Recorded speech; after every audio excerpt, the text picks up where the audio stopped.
Hello and welcome to the 12 Months Marathon podcast with me, John Hill, the running podcast for the over 35s with Marathon Dreams, episode 95, a review of the record-breaking 2026 London Marathon. Now, it's been a couple of weeks, obviously, since the London Marathon as I record this. I've done a couple of interviews over the last couple of weeks, hence why there's been a slight delay in me talking about what was an incredible day in London, but we are going to talk about that today. And if you are new to the podcast, I do encourage you to go listen to those interviews with normal people who did extraordinary things, and hopefully there's some more to come as well, which I'm looking forward to. Quick review of what's going on with me at the moment. So of course I did my marathon back at the start of April in Boston here in the UK. I recently did another half marathon, which is my local one here in Birmingham, and got my second fastest time ever, which I wasn't expecting. I paced myself to hit a decent time because I didn't know what shape I was in, but I got out quite well. It's a decent course, mostly flat, a bit of downhill at the start, which aids you, so I just went for it. But as a bit of a schoolboy error for me, lesson learned, I was looking at my average pace versus my total time, so I didn't know how close I was. I was about 13 seconds off my PB, which I'm not bothered about. I'm nearly 49, and to run a sub 125 half marathon at my age, when it could have been a lot different if I had kept going on the path I was going on, I'm always going to be happy about that. So yeah, all good. And then I've booked my spring marathon for next year, which is in Newport here in the UK, which is a qualifying event as well, because obviously I've always got one eye on good for age, and then we'll see what the rest of this year has in store, potentially a few half marathons and things like that. So let's get into the London Marathon, of course, record-breaking day. Unless you've been living under a rock, you'll kind of know what went on that day. And what I want to do is talk about the day itself, and just how incredible it actually was. Now, full transparency here, I've got a couple of young kids, so Sundays are quite busy. I was out and about, I was doing stuff, so I wouldn't sit down and watch the marathon because my kids are not going to sit there and watch the marathon. And, you know, I think the honest thing here is you never expect something like that to happen. So I was, because you're not expecting it, and it was like, I just left it and thought, oh, well, I'll see later on. And then I remember going on to the BBC Sport app, funnily enough, and then I just saw a headline which said, from an earlier feed, Sabastian Sawe has got 60 seconds to break 2 hours. And I thought, hey, what's going on here? And it was, obviously, this was in the past. So I kept up and looked at the feed and then delved a bit deeper and watched some videos. And then, of course, I realised that he'd gone 1:59:30, and there's that very iconic picture of him crossing the line with the clock above him. And then we dug a little bit deeper. Then we realised that the second place guy, Yomif Kajalka, had gone round in 1:59:41. So two people had smashed the 2 hour bracket. And then we did a bit more digging, and we found out that Kiplimo had broke the world record as well. So all three of the top runners, male runners in the London Marathon, had all broken the world record, with two going under 2 hours. So it was an incredible day. And then again, we shouldn't discount the fact that Tigst Assefa also broke the female-only world record in the women's race. So it was a very iconic race, to say the least. And I did a bit of research on this and listened to a few interviews and podcasts about it. And the actual statistics are quite frightening, which I'm going to talk to you about. And it's really interesting to know. I will say now at this point, I would highly recommend you go and listen to the Marathon Talk podcast, because their review of it is incredible. It's a really in-depth review. So go and listen to theirs, and I'll do my best to talk about some of the things that I've learned about it. But for me, the first thing to say on this is it just was a demonstration for me of what's possible, because not everybody's going to run anywhere close to a 2 hour marathon who probably listens to this podcast, me included.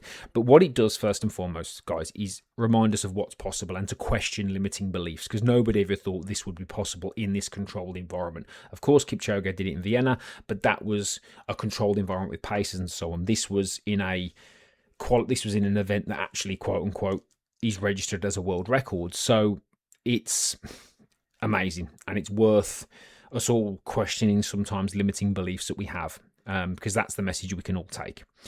So here are some of the statistics which are just amazing. So as we know, 1:59:30. Now, if you don't know, 30 seconds at that pace is a long time. 30 seconds when you're trying to, say, go sub 4 is still an achievement, but 30 seconds is not the same 30 seconds as it is at that pace.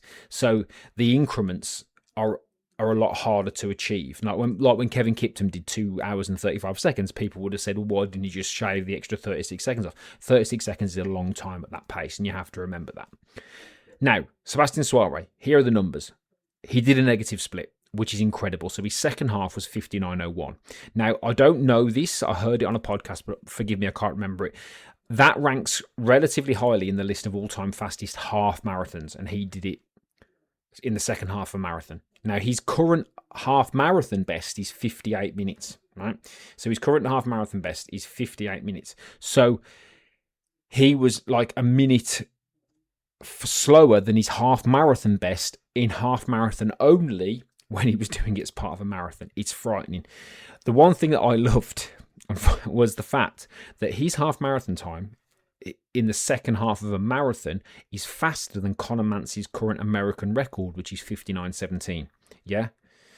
So he was also faster than Ryan Hall's record of 59:43, which stood for 18 years in America. So basically, his second half of his of a marathon is faster than the current American half marathon record. It's frightening. So, and please look up how fast it compares across the board. It's amazing. So the negative split alone is frightening. Now, I was looking at some of the individual times, and here's these averages. So he did 250 per kilometre for 26 miles, 4 minutes 33 seconds per mile. His average 5K was 14:10, and his average 100 metres, based on the fact that the world champions and the Olympians are doing it in like less than 10 seconds, was 17 seconds per 100 metres for 26 miles.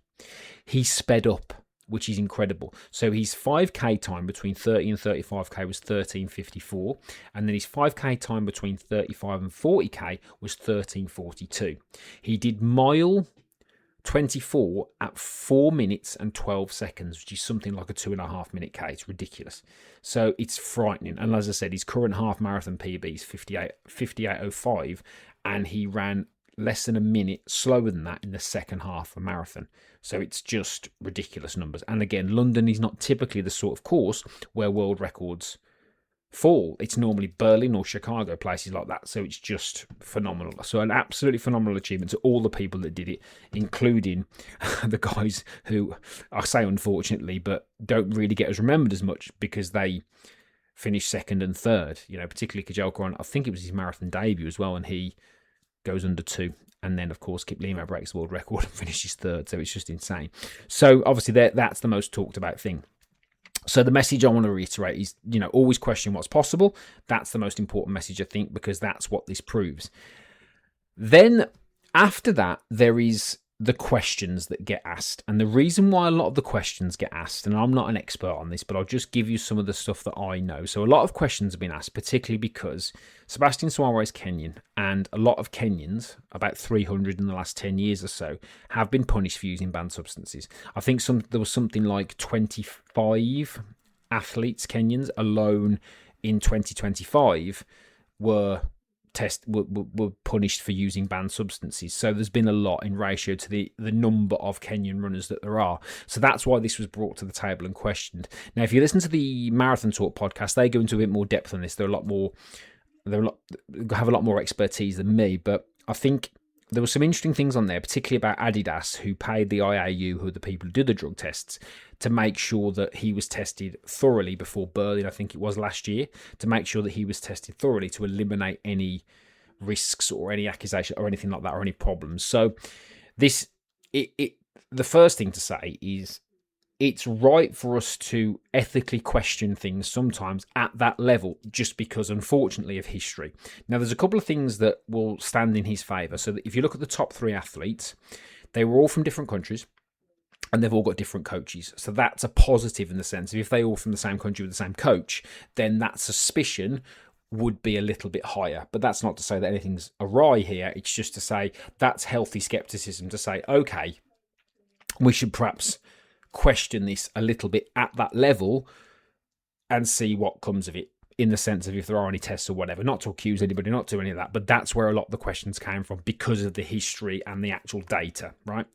That's the first thing, which I think is actually a legitimate conversation to have, right? Not to accuse or anything like that, but to say, let's bring this to the table. The other side of that is, of course, the trainers, okay, which I think is I'm going to use that as the negative side of the argument. And the reason why I say that is because I saw some stuff online and people were talking about the trainers, but in the sense of that was the major differentiator. Now, it's the Adidas Pro Evo 3, Adazero, I think they called it Adazero, yeah, which are about £450, $500-ish to buy. Now, I did a podcast on super shoes, and So there's two problems here. The first problem is that when you're an elite athlete, those super shoes will make a difference, but they'll make a difference in terms of those marginals we're talking about, so those 20 to 30 seconds. On the other podcast, please check it out. I talk about the fact that they won't make that much of a difference to somebody doing a 4-hour marathon or a 4.5-hour marathon, because that they don't really. I've never worn them and things like that. So please listen to that one for the explanation on that. But what I've got an issue with personally is certain people saying it's just because of the trainers.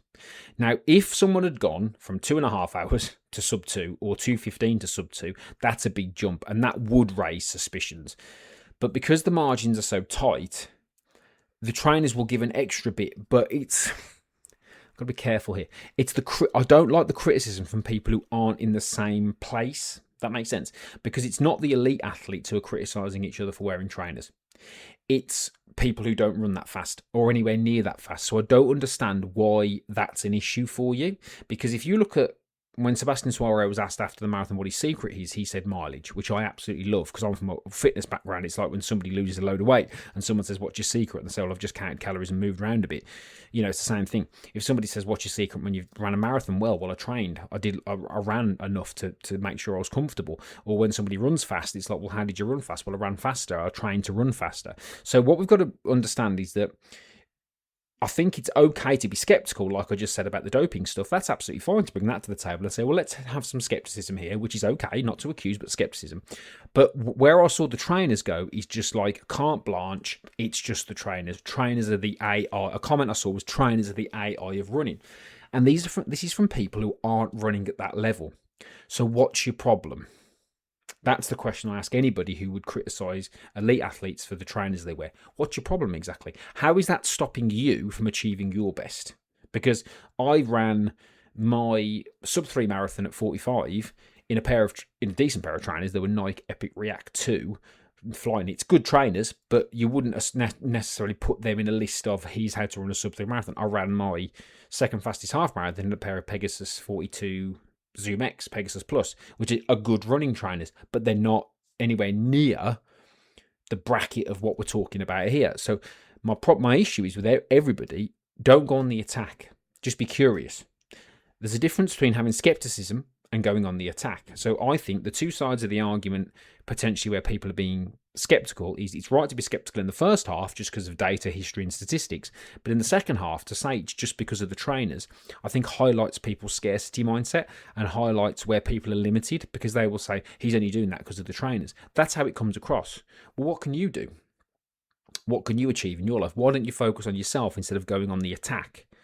And there's a difference between healthy skepticism and questioning. Like on the Marathon Talk podcast, they do a brilliant bit about the doping and the statistics and the challenges that's got. So that's worth bringing to the table. But just attacking someone and saying, oh, it's only because of the trainers, that's very narrow-minded. And I think what that does is limit human potential, which is not what we want to do here. We want to increase human potential and give people the opportunity and the belief that they can always do more. And you can always do more. Always. You might get to a point where you hit your ceiling, but you can always do more. But if you go on the attack and you accuse people of very, what's the phrase I use? Simplistic answers to complicated questions.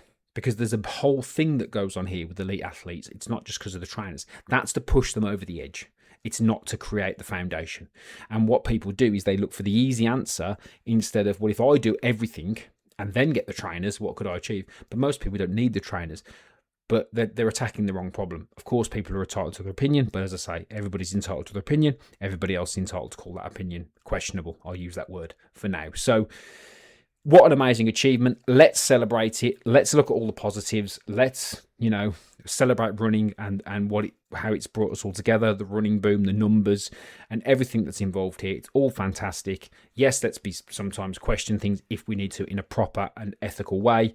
But let's not just accuse, and let's keep it positive, because for me, we've got to be very, very careful that we keep the running community positive, because there's a lot of negativity in the world. And for me, the running community should take people away from that negativity and put them into a positive environment, not add to it and not create more problems for everybody. So that's my review of the London Marathon. Thank you very much for listening. As always, I do appreciate it. If you are new to the podcast, please don't forget to subscribe wherever you get your podcast from, Apple or Spotify. If you're listening on Spotify, please drop me a review. It does help. If you're an existing listener, just click the button or drop me a comment. That's also useful, and share with your friends. If you don't follow me on Instagram, at 12 Months to Marathon, hop over there, follow me there. I do appreciate it as always. And if you click the link in my bio, you'll see there's a running community that I have for over 35s, where it's totally free to join, where we can take you away from the noise of social media and connect away from that. So thank you very much for listening, everybody. I do appreciate it, and I'll speak to you all again very soon indeed.